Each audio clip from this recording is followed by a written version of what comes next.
ads. Most of the videos that are 3 minutes. Yes, at the moment. That will change. And I believe YouTube, Facebook is your primary way Absolutely. of getting an audience. Absolutely. Now, do you have your videos on Facebook and YouTube in a different style to leverage each platform's method? Yeah, absolutely. So what I've seen with YouTube and Facebook is that the people who rose on YouTube primarily did it before 2010 even. They started very early, 2013 at the latest. I came late to the party.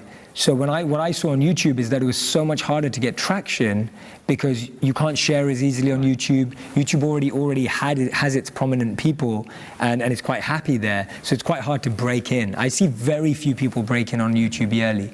Whereas Facebook is kind of at its growth curve period. It's like at that point where you can grow and have acceleration. So this is a mistake I think people make. Now we see YouTubers on the Forbes list and we go, oh, I think I need to be a YouTuber. But what you forget is that YouTuber has been making YouTube videos. A lot of my friends are successful YouTubers. They've been doing it for 10 years. Right. Whereas Facebook's at the beginning of that.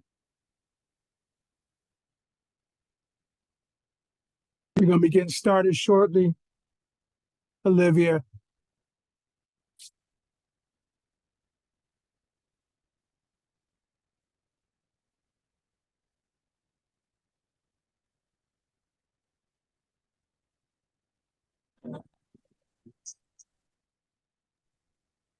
Hi, Happy New Year. Happy New Year. Can't wait to catch up with all of you guys. I'm sorry, I'm still at work, so sorry, Okay. I may not be able to come on video. All right, no worries, no worries. No worries at all. I'm going to step away. Have heart failure with unresolved symptoms? It may be time to see the bigger picture. Its growth curve period. It's like at that point where you can grow and have acceleration. So this is a mistake I think people make. Now we see YouTubers on the Forbes list and we go, oh, I think I need to be a YouTuber. But what you forget is that YouTuber has been making YouTube videos. A lot of my friends are successful YouTubers. They've been doing it for 10 years. Right. Whereas Facebook's at the beginning of that journey. So my recommendation to new creators is focus on Facebook and Instagram and then recreate for YouTube, ideally at a longer length. So YouTube's winning at 5 to 7 minutes. I see. So if you haven't, so if for example, we're doing this interview, if I was to post it on Facebook, I'd get 3 minutes of the best.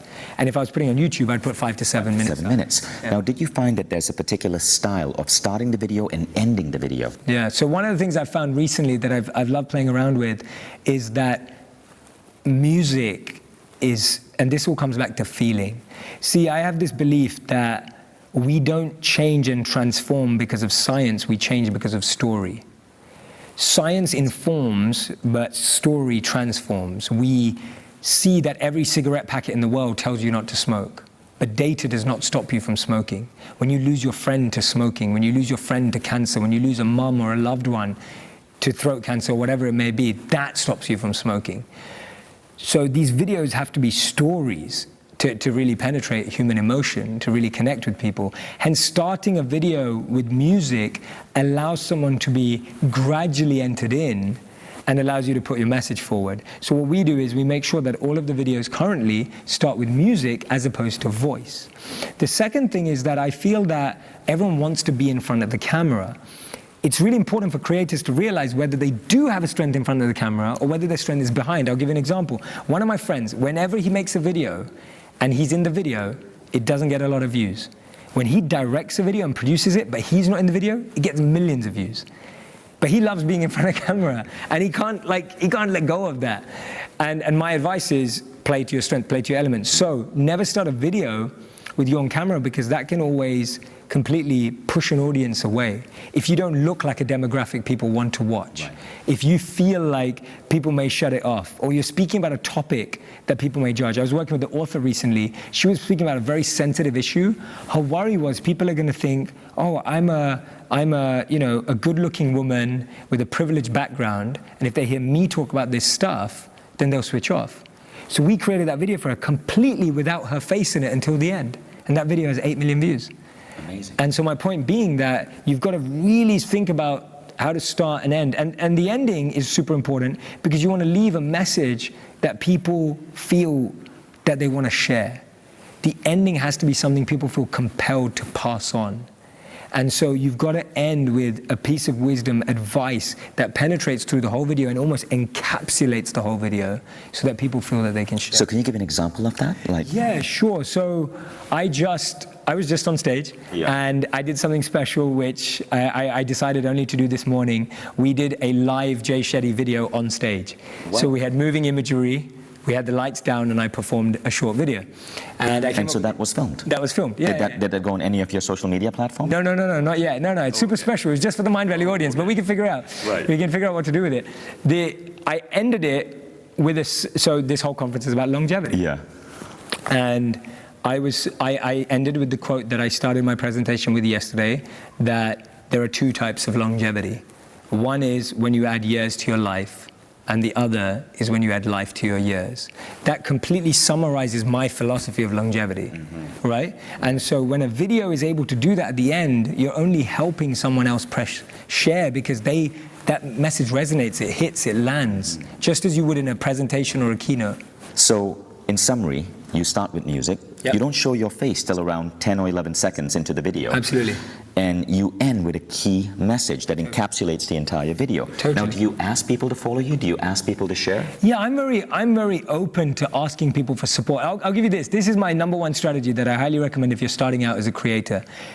Write down a list of everyone in the world you believe actually loves you, right? Your mom, your dad, your friends, whoever they are. I had a list of 25 people when I first started making video that I believed really loved me. I set up a WhatsApp group with those 25 people. I asked, begged, and pleaded all of those 25 people to share everything and like everything that I did. Right? True story. I still have that group today. And all those people, for the first 3 months, they liked every video I put out, they liked every post I put out, they shared every post I put out, and that group has gone from 25 to 250 to 2,500, not that physically that I have it anymore. But it's okay to ask your See, we're so busy supporting all the people that we don't know, we might as well support the people that we do know. Right. And so I feel no shame if and I think this is the key. If you're expecting your friends to share stuff, you're expecting anyone to share stuff, make good quality content. Produce it well. Put effort into it. Don't expect someone to share a random video you made on your phone. And I love your message about ensuring that it's not about, that it's the emotion of the video that you're primarily concerned with. It's not really nailing the script. You kind of have a sense of the script, but it's that emotion, and then wrapping up with a statement that encapsulates the entire video that makes people want to share. Yeah, it makes it easier. So there's a beautiful quote by Albert Einstein where he said that if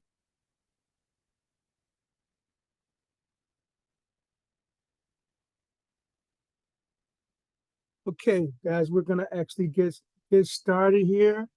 Do me a favor, if someone pops in, I may not see them, so just let me know so I can all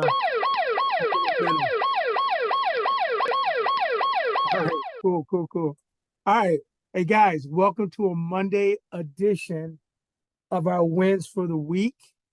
Right now we got Olivia on, we got Patrick on, and we have somebody else on. It's called Life for God's Autopilot. And so what the cool thing about, as you guys know, I spent last month going to a social media conference, and I learned about all of these AI tools. Well, Autopilot will actually do dictation for our entire meeting. So that's kind of cool. So you guys should expect at the end of our session today to get a text or a email with a cool summary of today's session, as well as some key points and some takeaways. So it is amazing what AI is doing these days. So from a point of clarity, we've changed the format a little bit, new year, kind of want to experiment with some new things. And we've also changed the date and time for the next 3 weeks to accommodate some trainings I have to be at for church, and also for another activity I'm doing on Saturday morning. So that being said, we're going to start with questions from the marketplace. That's where you guys tell me kind of what's been going on, what you want to know more about. I'm going to jot them down. Not going to answer them, just going to jot them down to see if there's any overlap from other people.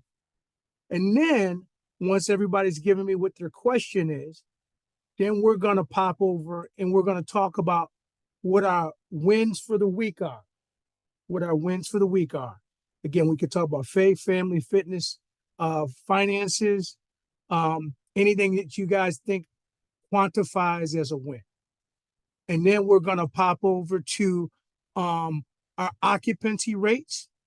We've done something kind of interesting. I've done some data and looked at another phase that we can research. And then, I want to make sure my mic is working. Yeah. And then we're going to talk about your questions. What questions you have, maybe some questions you didn't have, and you do have now, and I can answer them.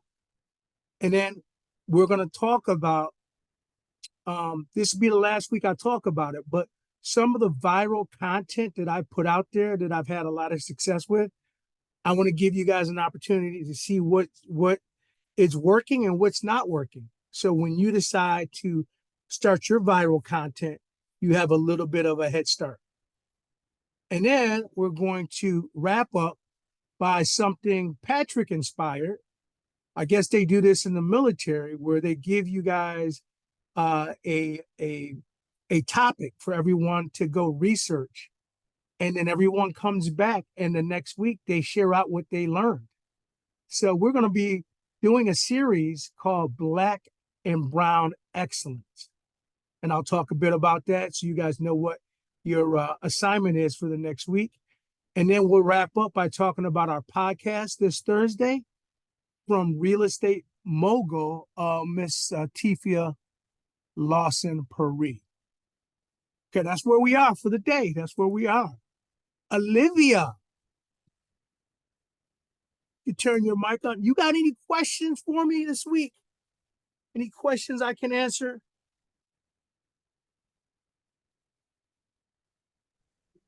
Hey, yo. Hey, Questions? Not for now. okay, no Airbnb or any real estate type questions you got for me? Nothing. Real estate. I don't know. I've started to get interested to real estate more and more. I may have a few questions, but I don't know if it's for the platform as at now. Yeah, I just wanted to delve into it more. Okay, I mean, So I don't know. Yeah. well, let me write down the question, and if we have time, we'll talk about it. What was your specific question? I've just been thinking, like, is it okay to actually combine active real estate, like let's say home sales and all that, with hosting? Okay, so combine real estate with hosting. Okay, we can talk about that. All right, got you down, Olivia. Patrick, Thank I saw you. your message, Patrick. No problem. 1900 is what time again, Patrick? It is 7 o'clock. Oh, 7 o'clock.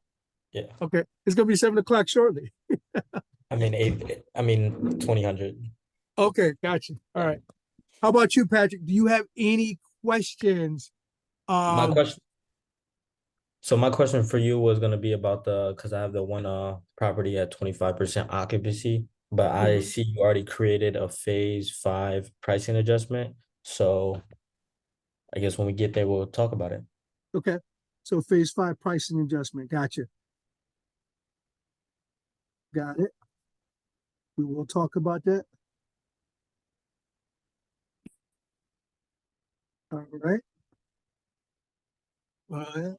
And so if there's nothing else from the marketplace, questions from the marketplace, let's talk about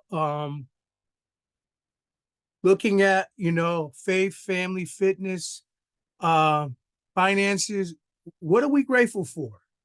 What are some wins from last week? Who would like to start?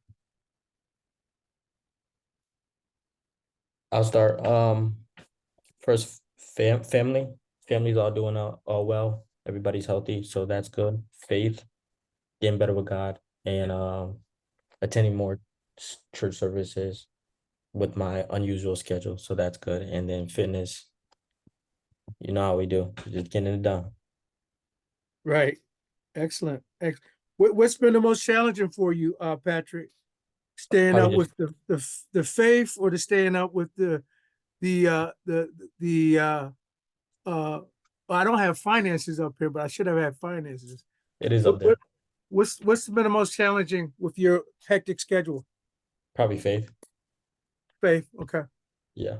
Are you using anything to create time in your schedule to pray or to study?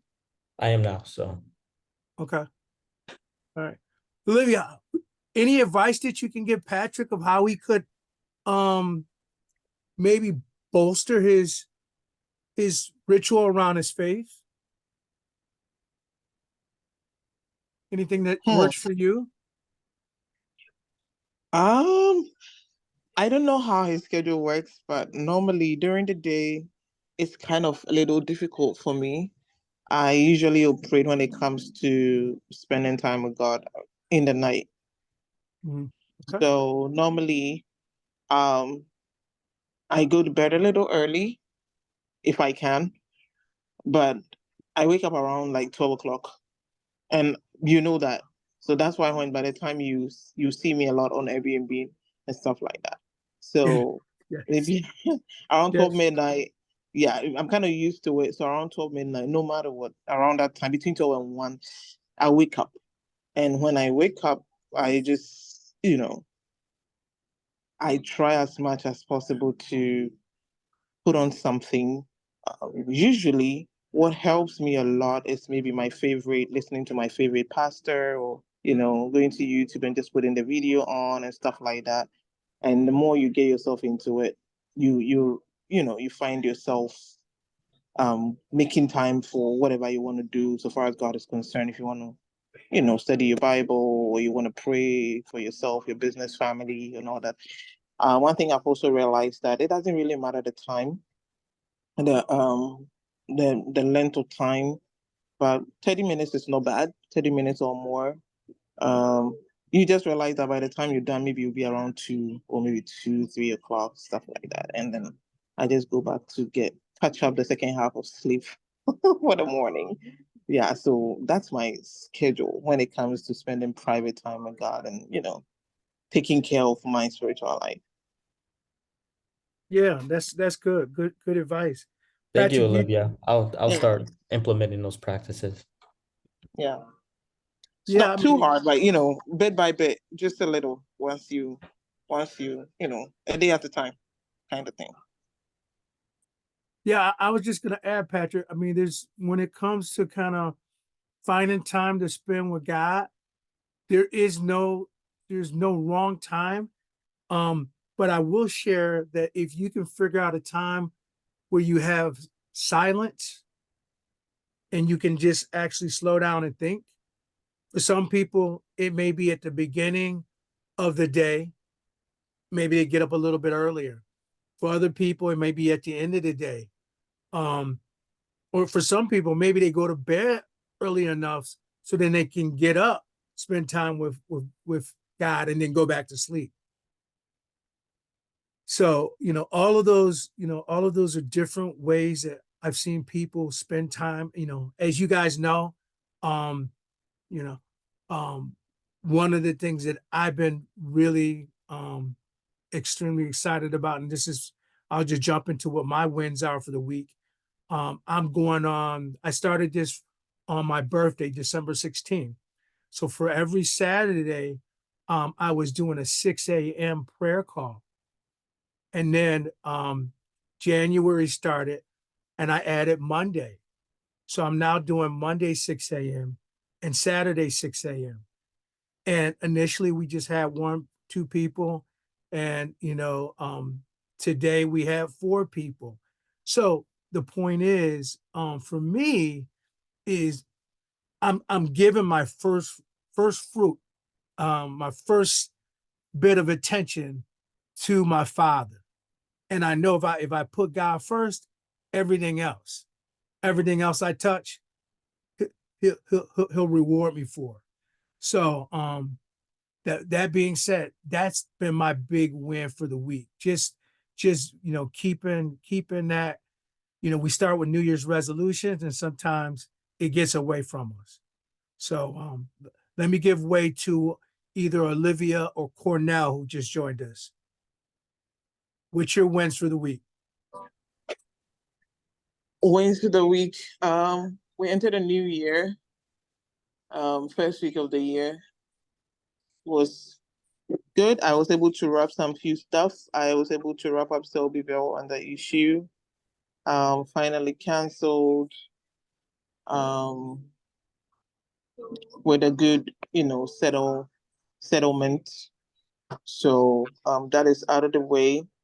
One win is also I got a good news from you about New York, Rochester. So that was good. Yeah, no, yeah. Well, So why don't you, Olivia, for those that don't know, share with them a little bit about what was going on with Shelbyville and what was going on with our Rochester property and kind of how it all worked out. Yeah.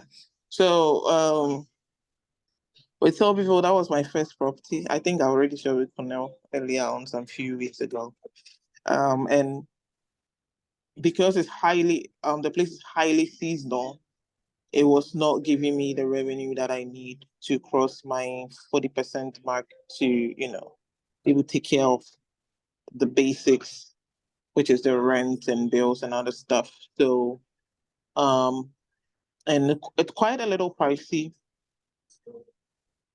All things being equal, if we are getting the correct traction, the right traction, it wouldn't have been a problem at all. It was within formula, but the traction in the winter or the low seasons were too low to be, beneficial.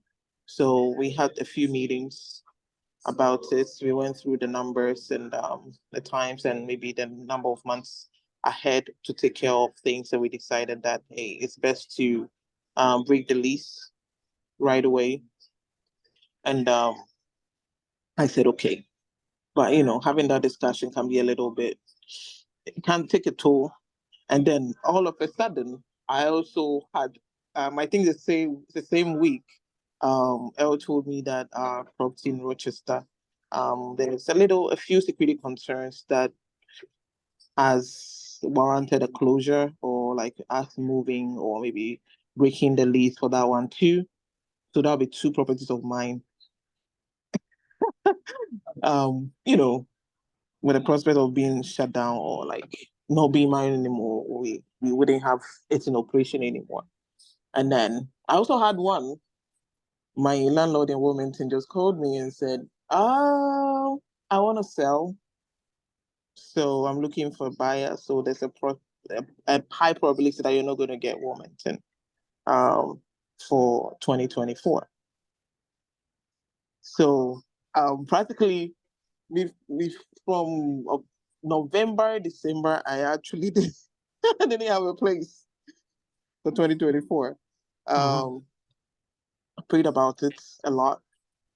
And so I started working with the landlord from Selbyville I already have a discussion with him. He gave me another option to consider. Told him I'm going to think about it. And so 2 weeks ago, I sent him a message and said, you know what, I don't think this is going to work. And he totally understood. So he gave me some time to, for them to actually talk about it themselves or figure things out. And then they came up with a resolution. We're still going to keep the place open until the end of my lease. And then whatever comes up, it just go towards that penalty cost. And then if we're able to raise for the rest of the penalty cost, that's fine. If not, then I'll just balance it. So that's about it with Selbyville. For Rochester. 2 questions about Shelbyville, because this is helping other people who are listening in. So how many months did you have left on the lease for Shelbyville? 9 months. 9 months. Yeah. And you guys agreed to end the lease at the end of the 9 months or earlier than 9 months? We ended the lease earlier than 9 months. We ended the lease in January. This month. We decided that I was going to pay 3 months, but I already have a deposit. So we're going to keep the deposit, and then they were still going to open the place for me to rent out, and they are also going to put it out as well. So whatever funds that we get from right now to May will be going towards the rest of the 2 months that I need to pay. Okay. Yeah. All right. So the lease ended in January. They're going to keep your security deposit, but you still have access to it for another 2 months. January, February, March. So for the 3 months that I have to pay, my security deposit is going towards, like, it's going to reduce the amount. So I think that would be 5,000. But both of us, the landlord and me, we're going to keep the place open to rent out, like to host guests. So whatever we get from like maybe January, February, March, April, May is going to go towards that penalty that I have to pay. I see. Okay. I got you. Yes. And so do you have any bookings scheduled through January, February, March? January is slow for that area. Mm-hmm. I think January and February is slow for that area. I'm hoping that sometimes, like December was slow too, but I got bookings. So if anything comes in January, I'm open to it. So I'm open to anything. But I'm actually hoping that between April, May, I'll be able to recoup that and then just put it towards that. Okay. Yeah. So I'm optimistic, but I'm not highly optimistic for January, February. I know March, April, May pick up, and then it will help. okay. So Olivia, when we get into Q&A, I'm gonna swivel back to how you ended the lease, because there may be, I may be able to share some ways that you can finesse it down the road, down the line. So you don't have to, once you end it, like in January, when it's done, you're not thinking about it anymore. Because right now it sounds like, although you guys agreed to end it in January, there's still some things that they're expecting from you. Okay. Not really. So if I decide that I'm going to just, if I decide I'm going to, if you end the lease, it comes with a penalty. So, Right. yeah, so the lease is actually ended. We already agreed, we signed and all that. But the penalty is what they feel like maybe it will not be fair for me to pay all that. And then the house will just be there for that long, for that. So if anything, if they get anybody that comes through the house and they rent, because they're also into vacation rental, it will just go towards the penalty that I'm supposed to pay. That's all.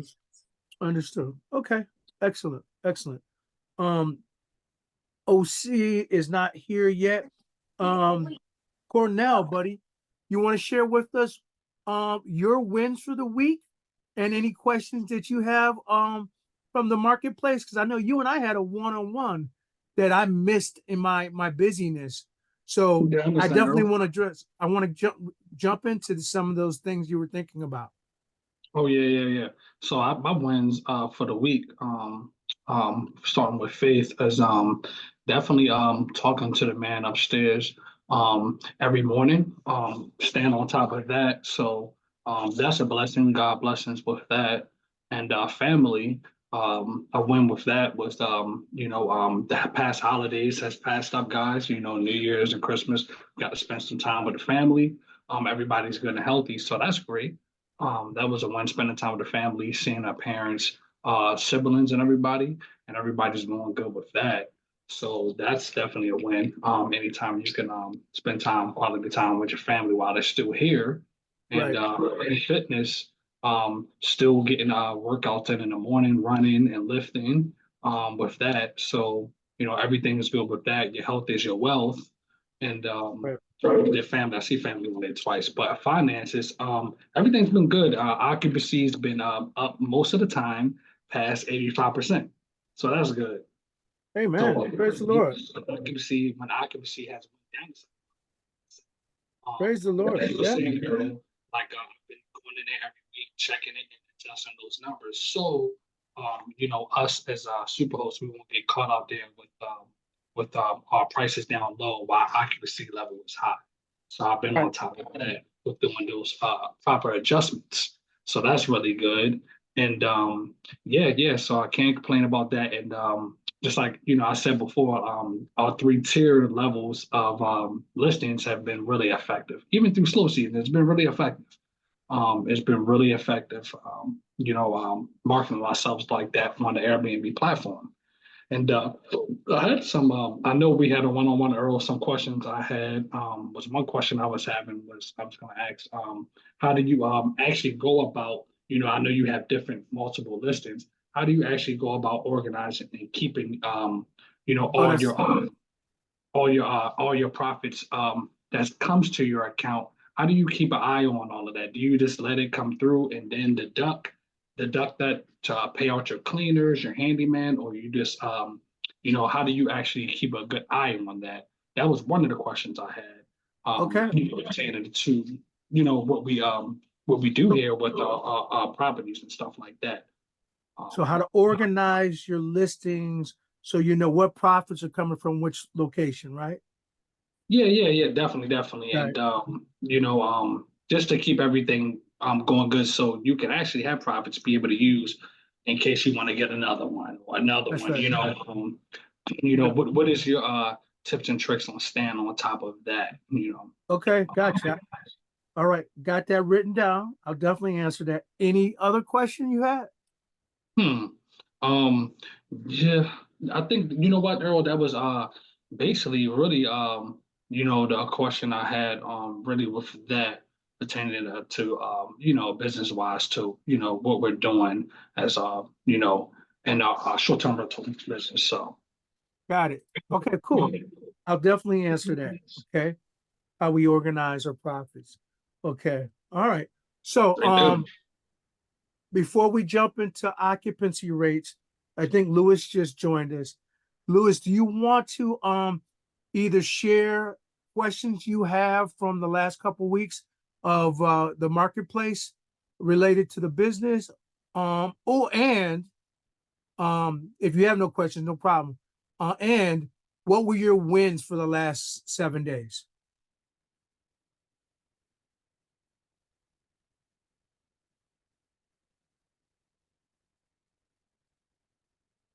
Got your audio working, Lewis? Yeah, I'm sorry, it was just wasn't loaded. But as far as my wins go, I'm thinking,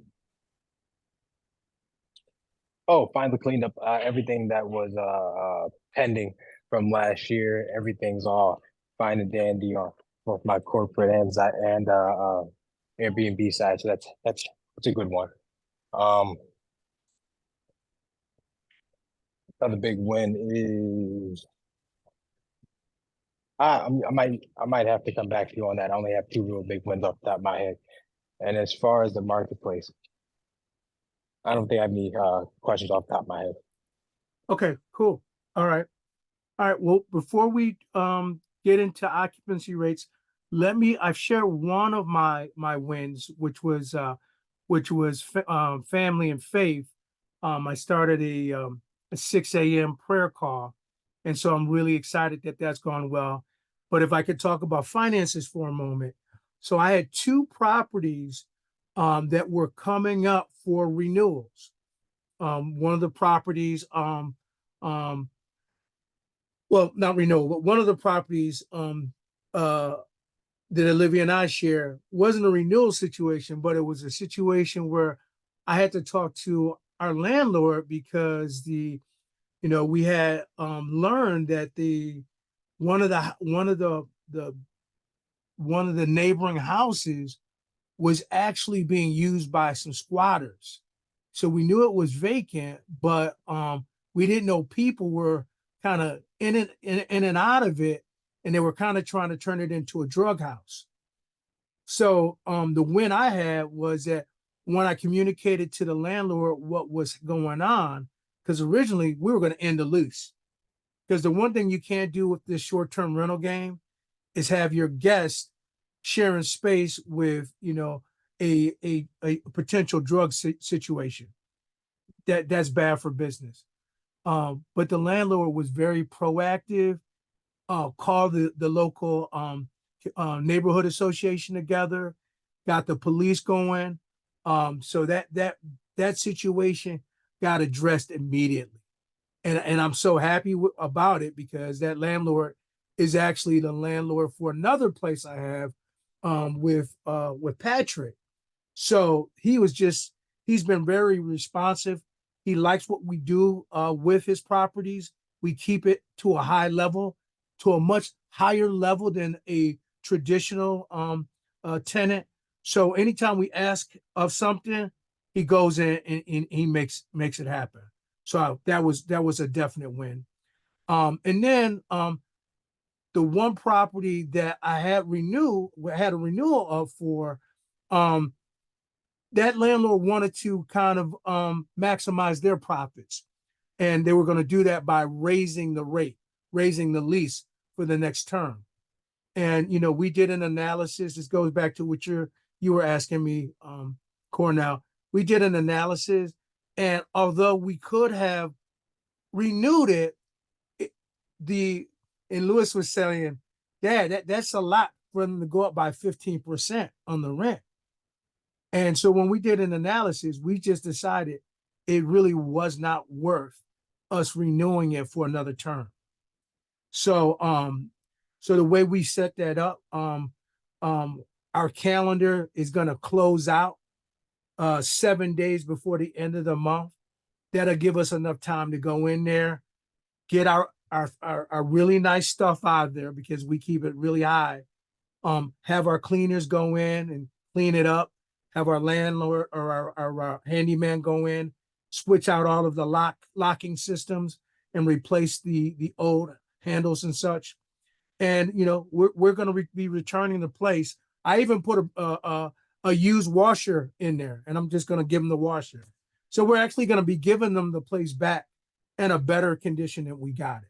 And that's kind of how we want to roll.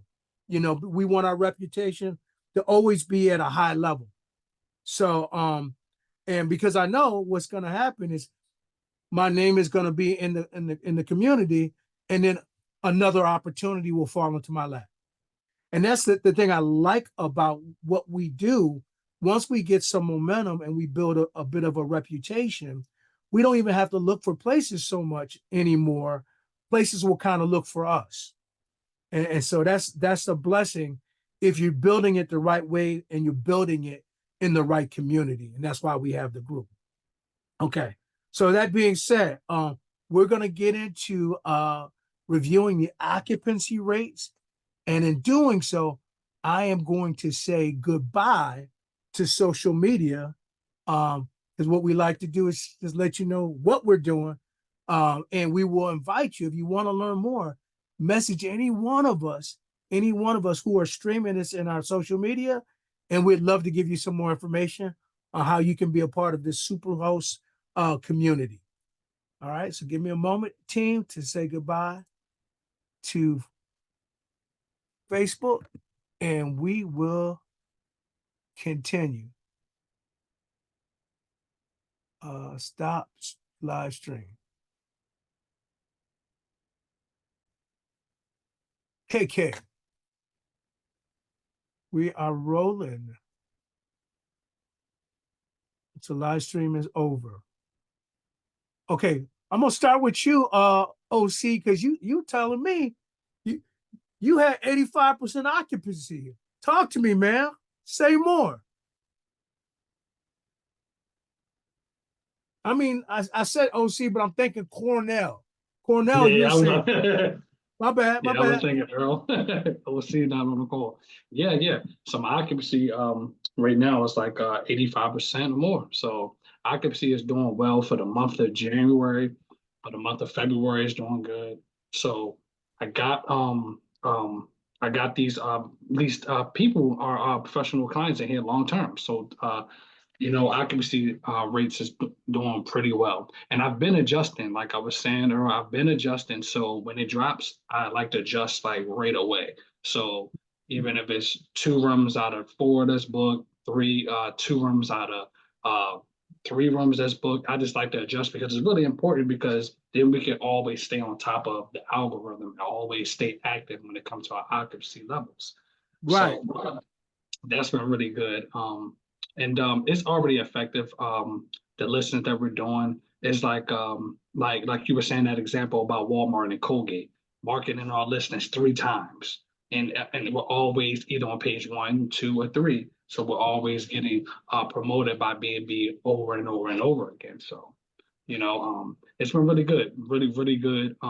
You still utilizing furnish finders, like we do for long-term nurses or medical professionals. So been utilizing that, and they like to stay long-term. So I had a lady message me today that wants accommodation from furnish finders. So I've been talking back and forth, conversating with her, and trying to accommodate her. But I know I'm trying to squeeze her in, but I already got a few rooms that's already booked. So I'm gonna try to see, work around and see what she wants to do, and that would be another win and added to my occupancy level. So So God Cornell, is let me ask you this, Cornell, because this might be helping some other people. The way you organize your listings, do you double or triple list them? a triple list. Okay, So so you are using the ABC format. Yep, the ABC format. The ABC format is really effective. I Okay. really like it because it's so effective because we're marketing our listings 3 times. Right. So it's like if they don't see one, they'll see another, depending on what the traveler wants to do. They don't see our second one, they'll see our third one. So we're that right there gives us a significant advantage over other hosts. Other hosts have really just one list, and why we have multiples, and that's why we're like most of the time on the upper level. So that's been good. Also, oh yeah, also, Earl, another win that I meant to say earlier is I talked to a fellow member we had in Academy, Accelerator Academy. So I talked to her today. I don't know if you know Tanil. Maybe you heard of her name, Tanil. She was That's actually like, Yeah.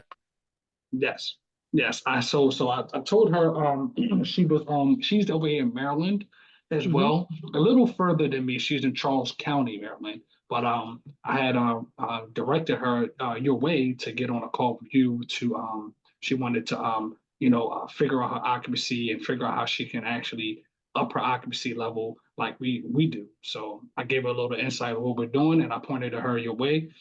Gave her a link to your calendar. So hopefully she gets in touch with you to actually maybe she could be a part of the community as well and fix her occupancy level as well, because I know she was having a little issues with her occupancy level in Maryland. And I told her what we, partially what we do, and she said, wow, really? So she wanted to know more, so I directed her your direction, your way. So, Sweet, that's another win. So, because sweet. a lot Right. of hosts like us, they're not doing what we're doing, and that's why majority of the time our occupancy rates are really, really, really. Good. Well, hey, everybody give Cornell kudos, man. 85% Kudos from occupancy y'all. That's awesome. is Absolutely. admirable, in this lower moving season. Before I move on, anybody have any questions for the Cornell? Okay. All right. So let me jump from Maryland to Rochester. Patrick, talk to me about your occupancy. And you actually had a phase 5 question. So we So can actually talk about it right now. so this this low season got me in a crunch and got me at 25% occupancy. So I wanted you to talk more about the Phase 5 pricing adjustment. Yep, I sure will. So the phase 5 is a new phase. And what I ended up doing, I ended up just examining on all of my Rochester properties. Airbnb has this cool little feature where you can pull up your listing, and Airbnb will actually tell you which properties are booked and at what price they're booked at. And it's actually in the calendar feature. And I could probably play with it right now. If you guys wanted me to, I would, just so you could see what it looks like. If you don't want me to, I won't. But so what I basically figured out is most of the places that are being booked now in Rochester are being booked for under $30. So they're being booked for under $30. So I'm like, okay, so what is it can we do if we're already at phase 3, if we're already at phase 4, to get our occupancy up if all of the bookings are coming in under $30? Well, I basically just said, well, if phase 4 right now is where we're at 25%, and we've been there for at least 2 weeks or more, we got to make that a little bit more robust. So, okay, so why don't we just bite the bullet and say our A listings are $24, which is a overall drop of about $6, is it? It's almost $6. Let's drop our B listings another $4, and let's drop our C listings $1, and let's just see where that takes us. So, as a point of recommendation, Olivia, you're not there yet. Lewis, you are there, and Patrick, you are there. If you guys have had a occupancy of 25, less than 25%, and has gone on for more than 2 weeks, try that phase 5 pricing to get a boost of adrenaline. Questions, thoughts, comments? What are you guys thinking? Yeah, I think that's good for the algorithm, Earl, to do that, to get your algorithm going again with that. I know you said you might play with the calendar to see by sharing your screen to see how you can look on the calendar view. Yeah, you guys, would you guys like to see that? Yeah, sure thing. Where I got the Yeah. numbers from? Yeah, okay, here we go. Let me give you guys, let me get out of here. And let me just pull up a listing. Any listing will do.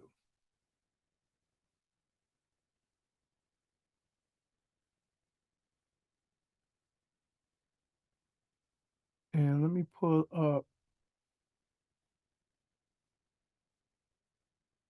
Okay.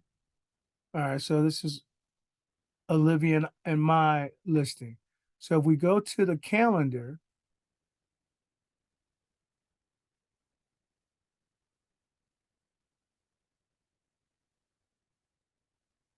okay, go to the calendar, you'll see pricing and availability. Pricing and availability. So this place right now.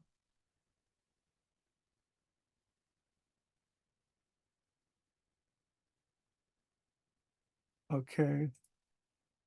So if I go to pricing, I want to go to, okay.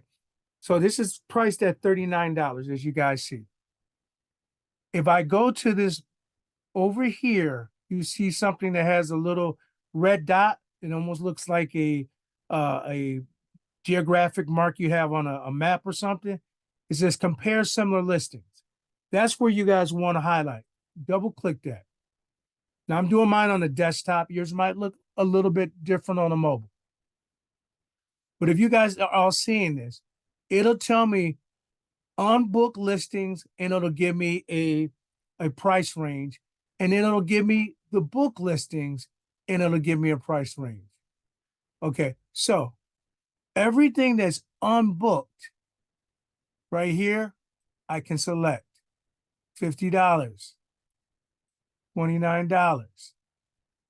$27, $49, $34, $24, $30, $29.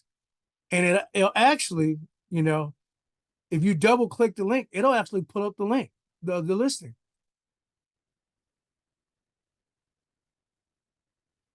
Okay, it'll actually pull up the link listing.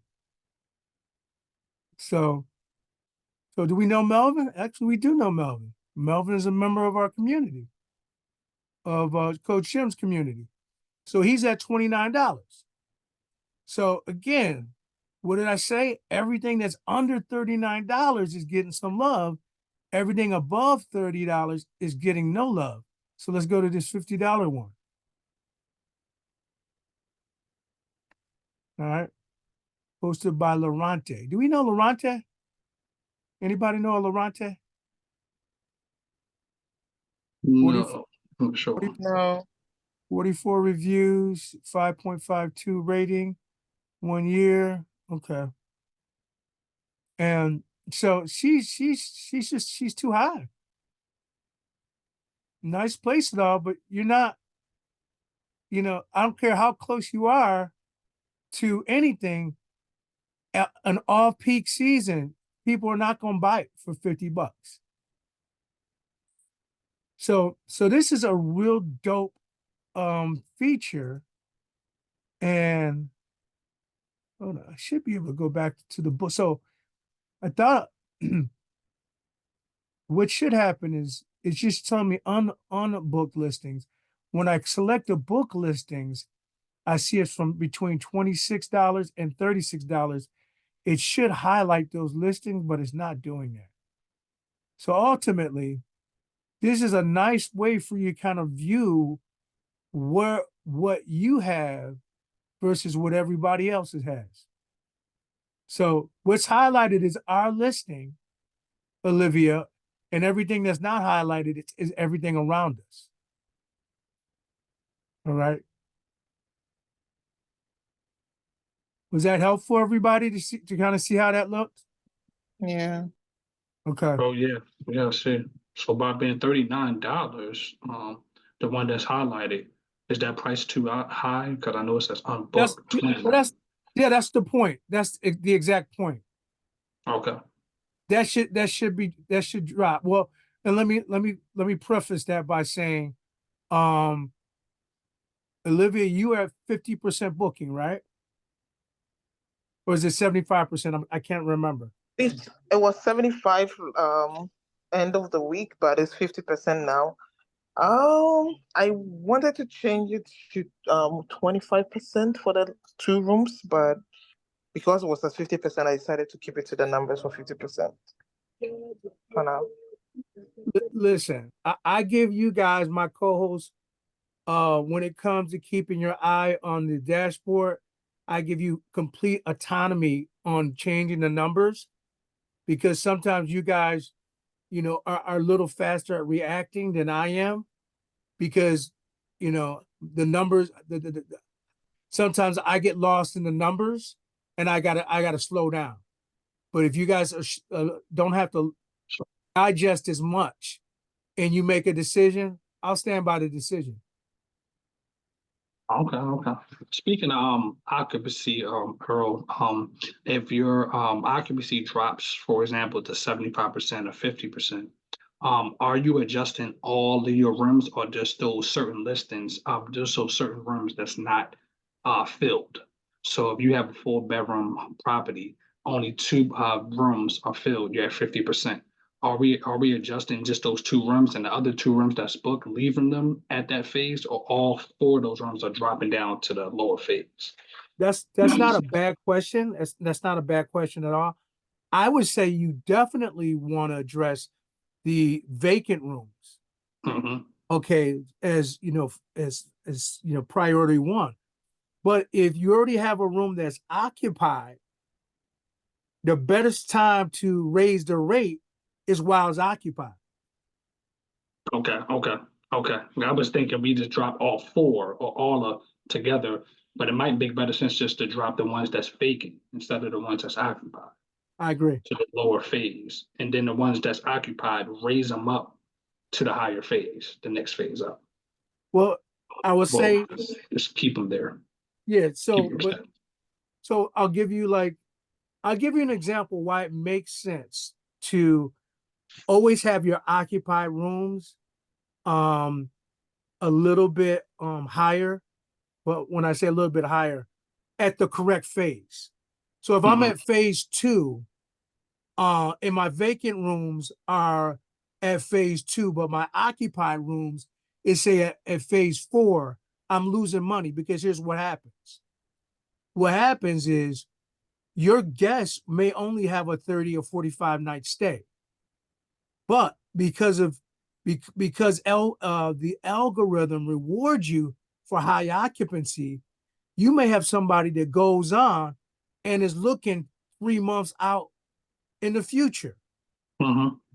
And if you're on phase 4, they're going to book your place at a phase 4 rate. Yeah. That's not what you want. Mm-mm. I mean, so literally, this happened on yesterday. That We makes have sense. we have a house, right, that I mentioned to you guys before. The landlord raised the rent 15%. We're closing it out at the end of the month. So, I'm basically doing a fire sale, right? So Mhm. I dropped all the rates just to get, another week of bookings in there, right? Before I turn it over. Well, believe it or not, I didn't book out the calendar or block out the calendar appropriately. And we had someone that tried to book 2 nights in April. I said, Well, I had to That's be one. cool about it. Say, hey, I loved it. And it was instant booking on top of that, y'all. So I had "Ooh." to let them know, hey, contact customer service. The property is changing ownerships. But my point is just this. If you have a guest that's savvy, they're going to be looking at 3 months, 2 months down the road by the rates that they see right now. Yeah, if you don't adjust those rates properly, so it's similar to like over here in Maryland. The high season starts like around Easter, around April-ish. So Right. those prices are already adjusted for high season prices already. That's what already did. So if they looking to book 3, 4 months down the line, will price appropriately for the season, so they won't get low season prices during the high season. So, um, I'm good there. It was just about the certain rooms during low season. If 2 rooms are already at phase 2 and the other 2 rooms are vacant, we drop that down. The other 2 rooms that's occupied, we just raise it up to phase 1 because it's already occupied. So I'm assuming that makes better sense than dropping all 4 rooms, all 3 rooms, or how many rooms you have down, just because 2 rooms are vacant. So. Correct. Correct. So I'll say it again. I would only drop your phase for your rooms that are vacant. You got occupied rooms, leave those numbers as is. So leave those numbers as is. Don't raise them up to the next phase. Well, okay, like every situation is a little different. So 100% of the time, you don't drop the rates for an occupied room, but say a certain percentage of the time, it might make sense to raise that rates, especially if you know when your high season hits. So if you know your high season is going to hit during Easter, and we're stone throw away from Easter, that's worth considering. Yeah. Or like in the case of Rochester, what's the date, Lewis, that we're supposed to have the total eclipse? April 16th, we have totality. So a lot of people are going to be trying to book places in Rochester because they're going to be looking at the eclipse in Rochester. Uh-huh. And I guess the visibility of where we are in the nation is supposed to be second to none. So it makes sense to kind of keeping that in mind. Uh-huh. Or I mean, honestly, especially because, you know, we're in a bit of a slow season, you guys also want to consider how much of your calendar can they see?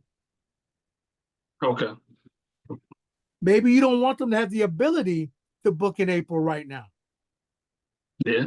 Yeah. So one of the things that you will be probably interested in knowing is how to reduce your calendar.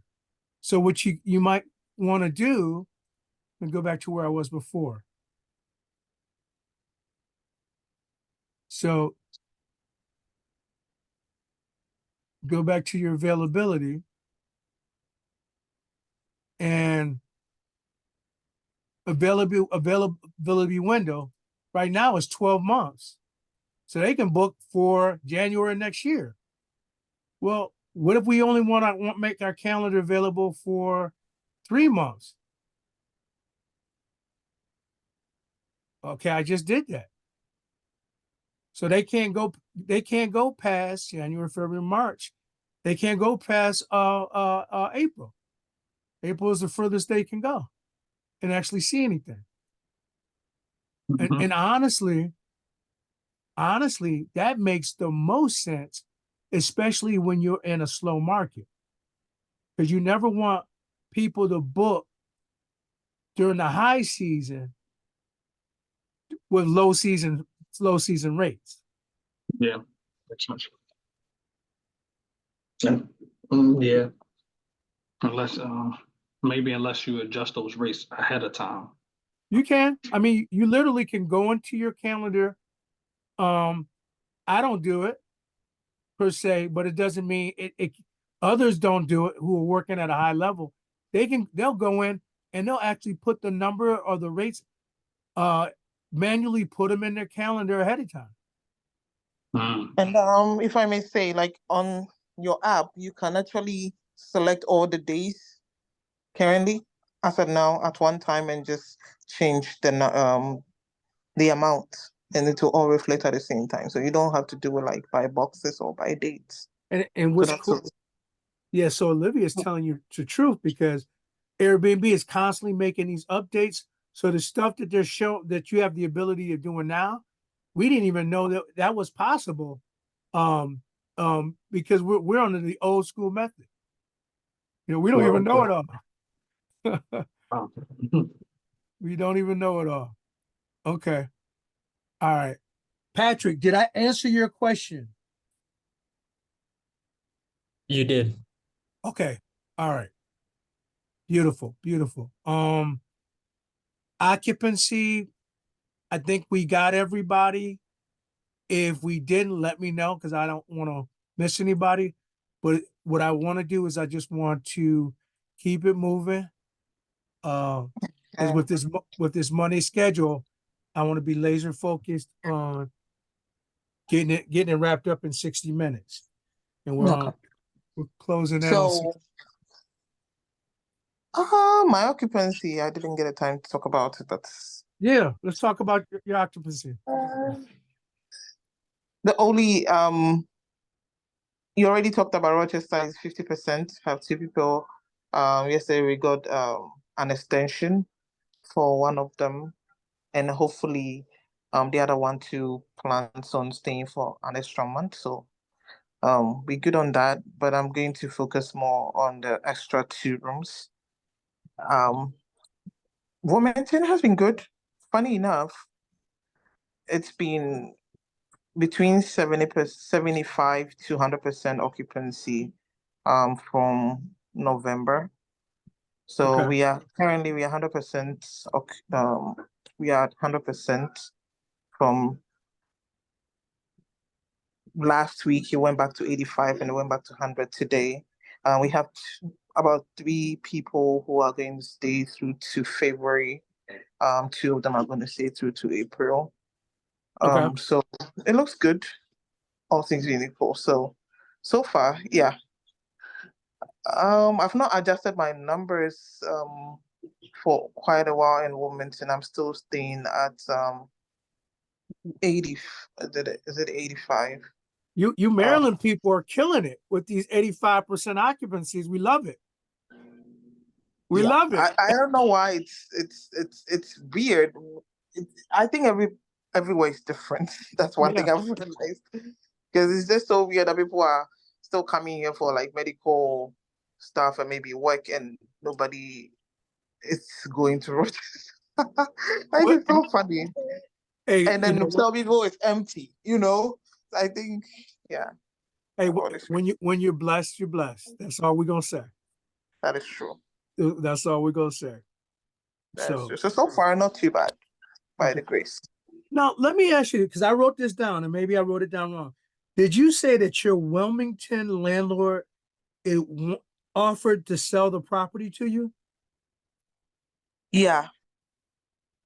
Will they do seller finance? Sorry. Will they seller finance is a creative real estate strategy. So instead of you going out and getting a mortgage, instead of you going out and getting a bank loan, Uh-huh. you let the landlord be the bank and you guys just draw up a note and you just pay him. It's almost like a rent to own kind of situation. Oh, okay. I mean, I don't think I we would be discussed happy that. to give you some paperwork because I got a bunch of courses that I real estate courses that I took to show to do that strategy. Okay. But I've actually never done it. But I know what the paperwork looks like. Okay. I'll be glad to look into it. I'm definitely will be. So yeah, I mean, if he's willing to hold the note and you don't have to go out there and actually get um a loan on your own, that may be a way of picking up property if if you're concerned about being over leveraged. But if you are good, you're straight. Is the property nice enough for you just to go ahead and buy it? Not bad. It is. It's It is. renovated. The inside is. Maybe the backyard may need some love in the basement a little bit, but overall, they took good care of it. Like they did a total renovation inside. Kitchen is updated. Everywhere is updated. Maybe the bathroom needs a little tweak, but it's still very good. So yeah, it's not a bad property to have as well, especially given the area too. But it may be something that you want to think about acquiring. I mean, honestly, if you guys saw my last post, I told you guys it's all about acquiring assets for your last name, not your first name. It's about equity, y'all. About passing stuff down to the kids and grandkids. Yeah. So Yeah, I'll be if looking into that. I'll be glad to have those documents take a look, and then I'll pull them I together, can. Thank you. I'll definitely pull them together for you. Okay. All right. So let's talk about Q&A. Let's answer some questions. Let's answer some questions. All right.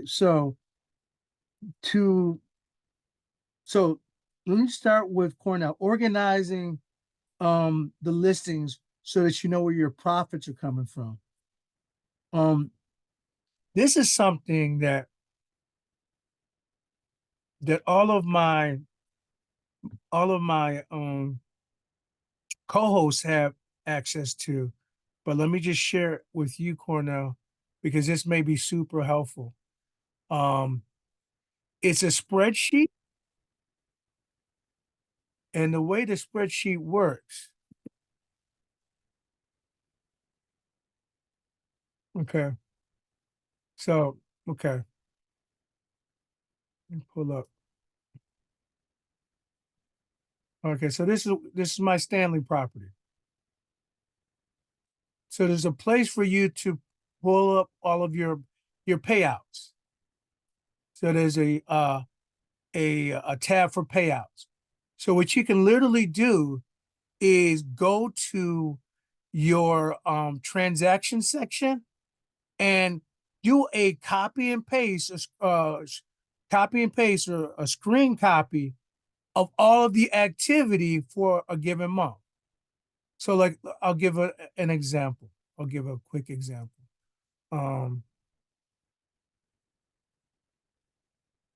This is Stanley.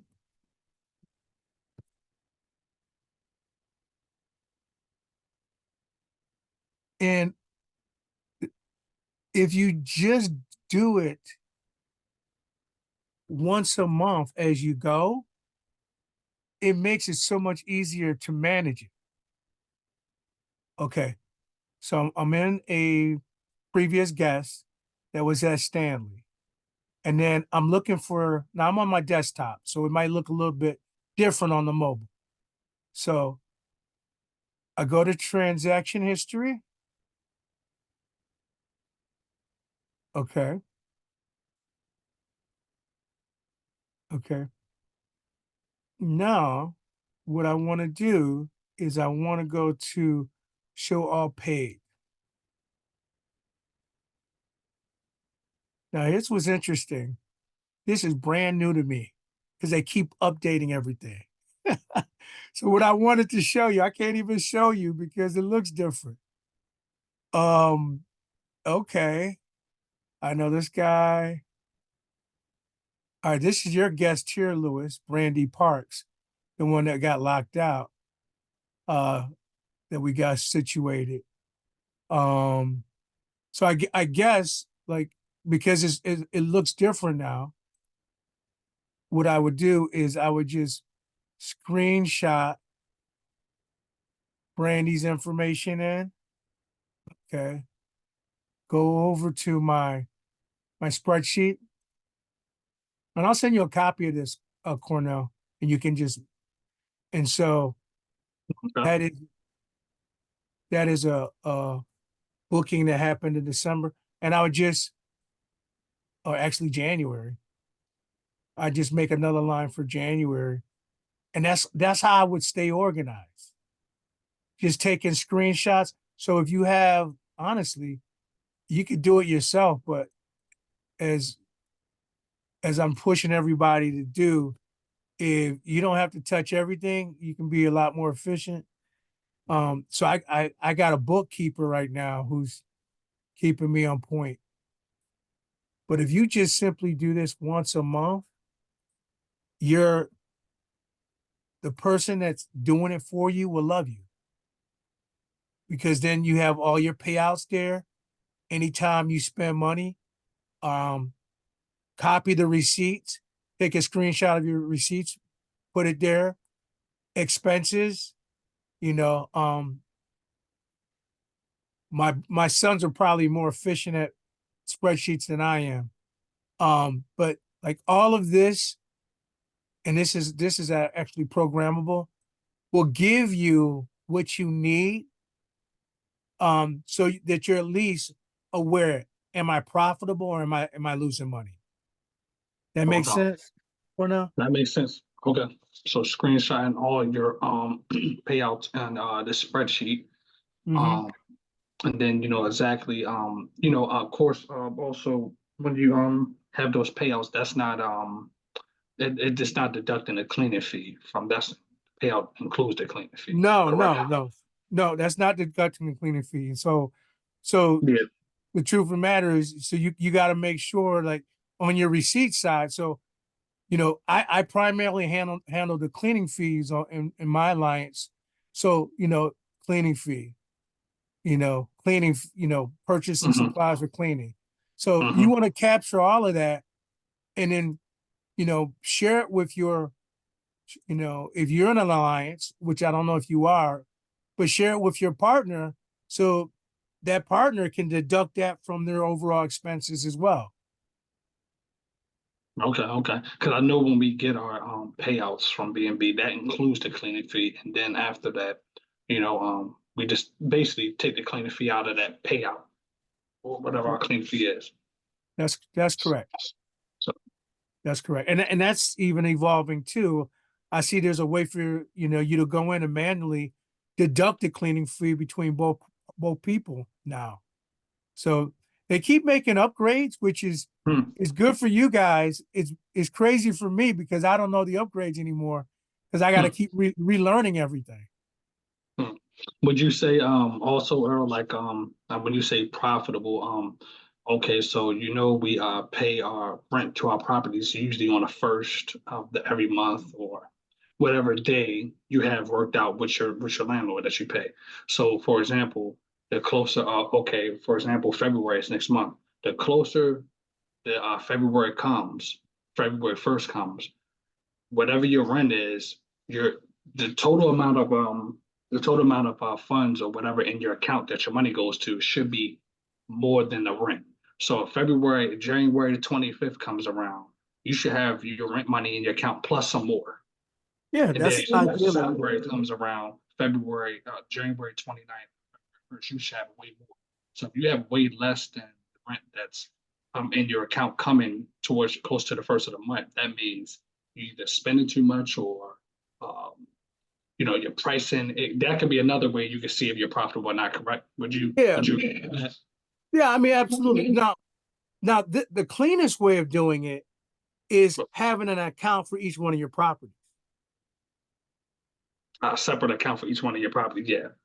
That's the cleanest way of doing it. So I mean, Yeah. so you could literally set it up. So for property A, your Airbnb payouts are going into account one, and property B, your Airbnb profits are going into account B. That's the cleanest way of doing it. So you know real time what's what, because the truth of the matter is you're always going to have one property that's overperforming and another property that's underperforming. Mm-hmm. And it can get a little bit muddy on what's what. That definitely makes sense. Definitely makes sense. Yeah. Yep. So it's always going to be a little bit different. That would be the cleanest way about going about it, though. It really is. Yeah. And I'm thinking about moving in that direction too, because my bookkeepers talked to me about just open up it's the same account, it's the same bank, but you can open up multiple accounts. And multiple accounts and have each listing go to each own account. That's the cleanest way to probably do it as well. Versus coming in one account and then, but I just wanted to say that because I know that's one way because you should definitely have more than your rent plus some the closer to the first of the month gets it. If you're doing it right. And sometimes with B&B, the payouts they separate them. Sometimes if you get a big payout, they give you give you the payouts in increments. That can make a slow effect as well. That's true. They will pay, especially if it's a 90-day or more booking. They won't give it to you all at once. They'll break it in pieces. Mm-hmm. Yeah. Absolutely. Okay. How about this? Did anyone else have any questions from the marketplace that just came up as we just talked through this? Anybody else?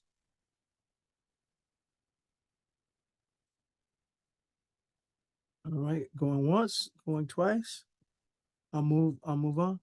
Okay. Lewis, hard stop at 8:15. Can you remind me of that?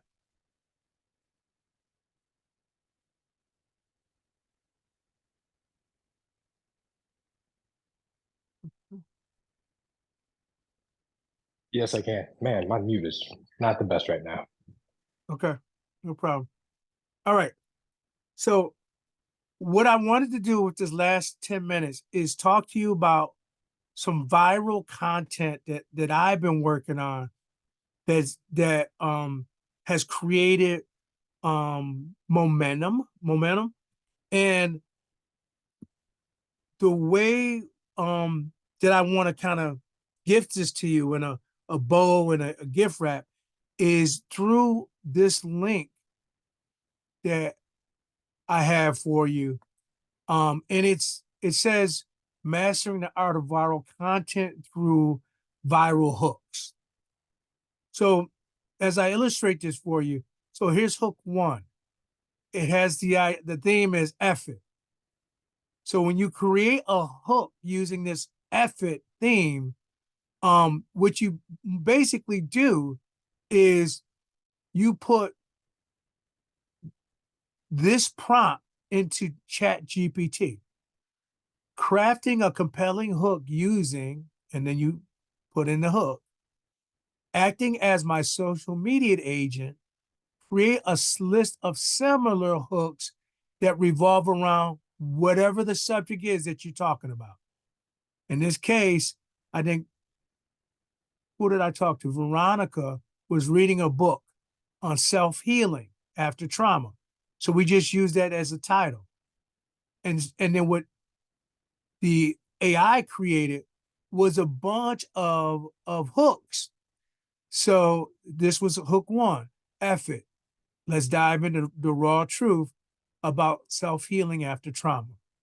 F it. Spilling the secrets.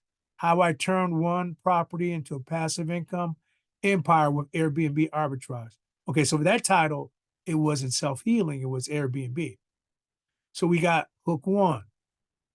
Okay, we got hook two, 3 tips, 3 hacks. We got hook 3, imagine if you could. Hook 4, this is why, blah, blah, blah is going poorly for you. And so all of these things, you just actually copy and paste this into your chat GPT.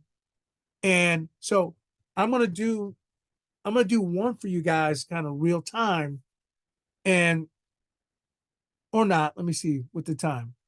In fact, I'm not. What I'm gonna do instead, I'm not gonna try to create one.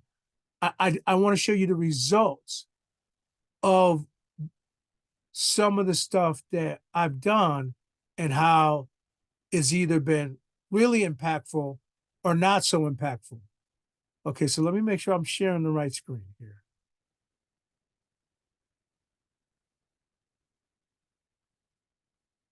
Okay. All right, so I just put this. So these are ones that I've done that have been okay. I want to share them with you right now. So this has 495 views. Now I want to keep it real.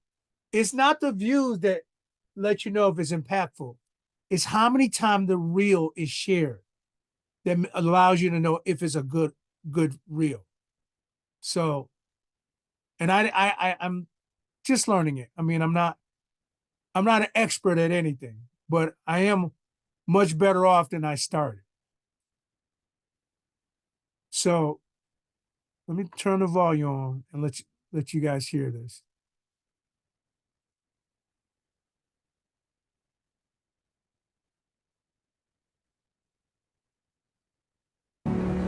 She taught me about faith, spirituality, love, real love, unwavering love. In spite of myself, I would not be alive without Pauletta Washington. I wouldn't be alive. Okay, so any of you guys can do this. Well, what did I just put a bunch of pictures together to and gave homage to my spouse, my significant other. And I created the backstory, a really nice Denzel Washington hook. So I didn't know this was my top producing reel, but why did it work? I think, well, let's look at some other ones, and you guys kind of tell me what do you see in common? What do you see in common? All right, so let's go back here.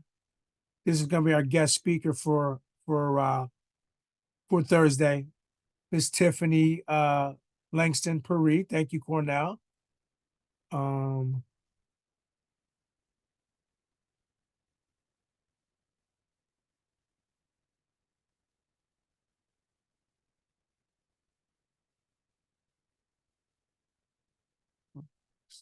This toolbar is getting in my way.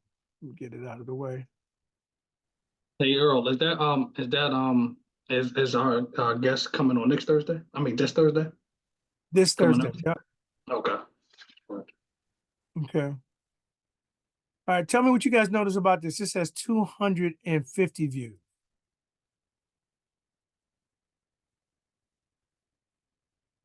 Fighting for the legality of our Airbnb business here in the Rochester, New York area. check out one of my homeboys and see what he had to share. Nice to meet you. Dwight Robinson here, Rochester resident, Airbnb or SPR. I have 3 wins. Thanks for the invitation and thanks for letting me participate.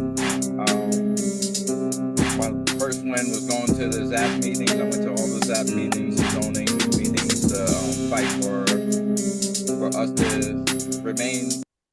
So what do you guys think? Why do you guys think that was popular?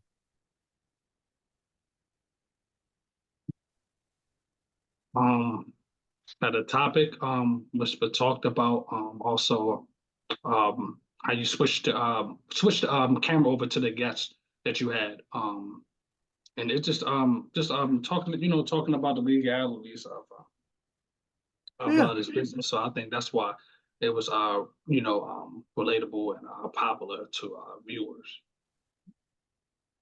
Fun fact, anything that you guys can think of that's in the news that creates a level of polarization or a level of friction is going to get more views. Like I could come up with the best views around, why I'm a follower of Christ. But if you guys came up with a video that talked about, Christ is really, an antichrist, something that will give friction or polarization, you're going to get more views than I am. Because people just like polarization. People like friction. That's why Trump does as well as he does in terms of people, listening to him. Whether you think he's right or wrong, Trump gets a lot of people that will listen to him because he's so polarizing. So that's one of the things that to keep in mind when you guys are thinking about viral videos. I'll give you another one that was a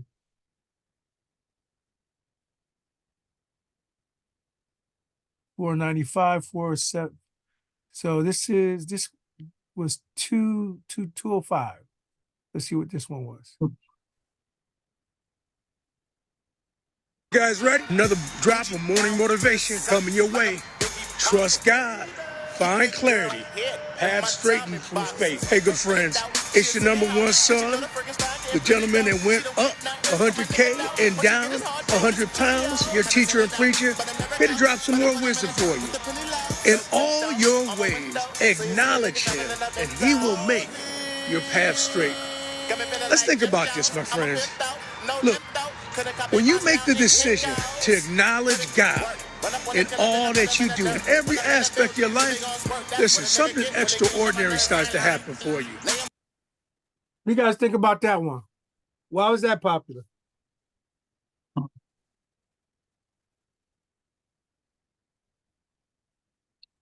That's a lot of affirmation and I don't know, I think it's comforting.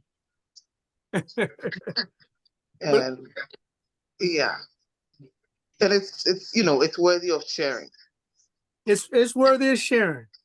There's movement, because so if you're gonna watch a video, you don't really want to watch a video of somebody just sitting down.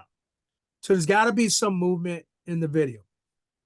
Also, it's nice when you can use some software that will take your words and turn them into take your what you're saying orally and to turn them into captions. And then the other thing is, believe it or not, the music, what I'm learning now, it's better to start with music and to end with text. Better to start with music to end in text.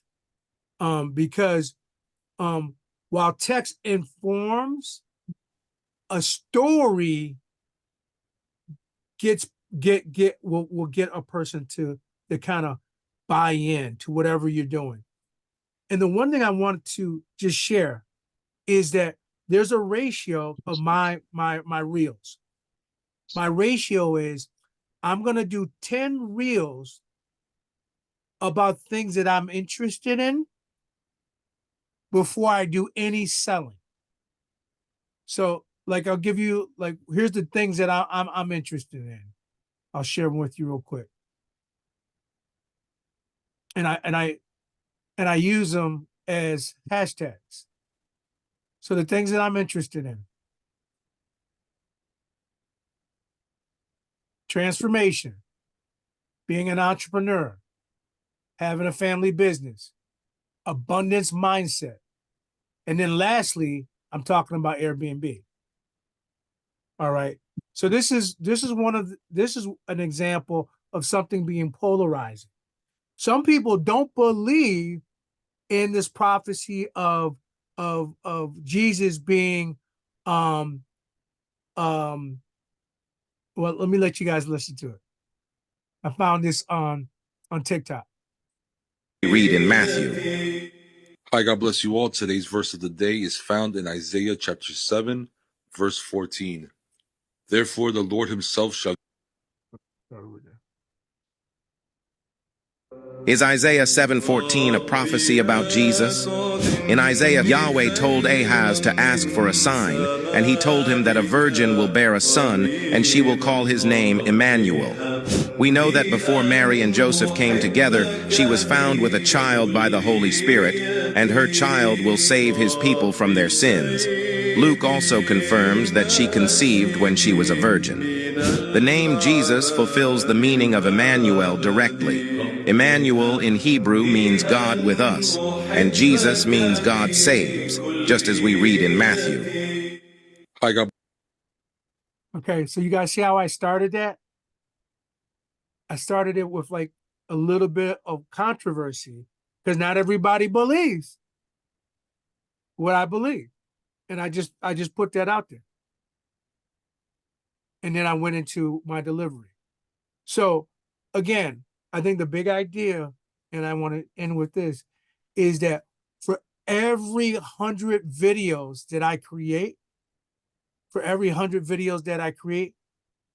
only 10 of them are going to be about Airbnb. Why? Because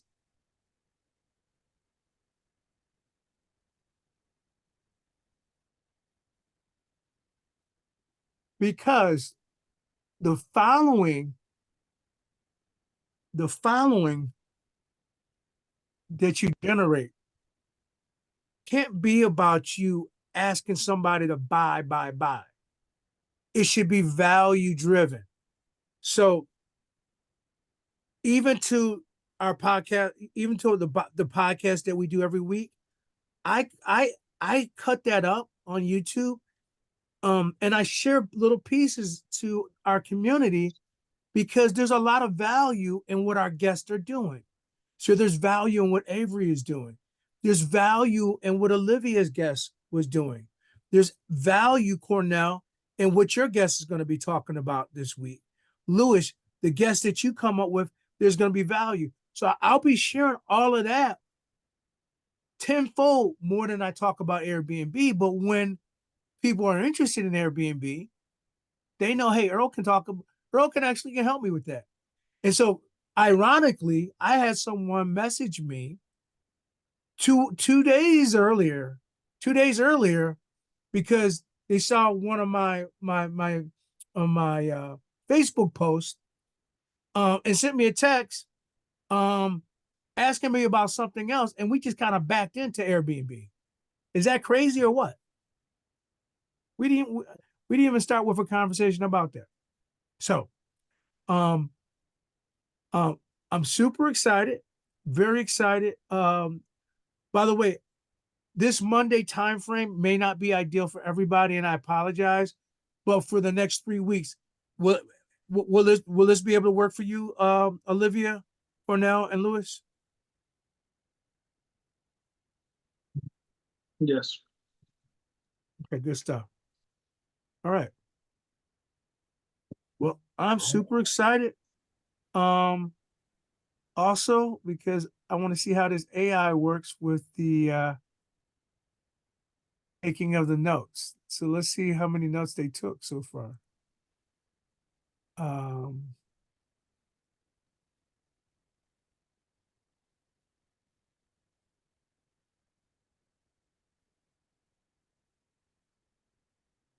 Okay, here it is. So.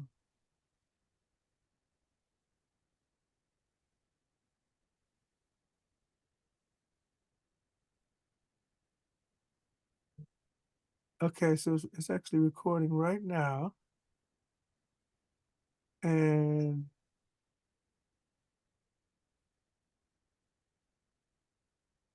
okay.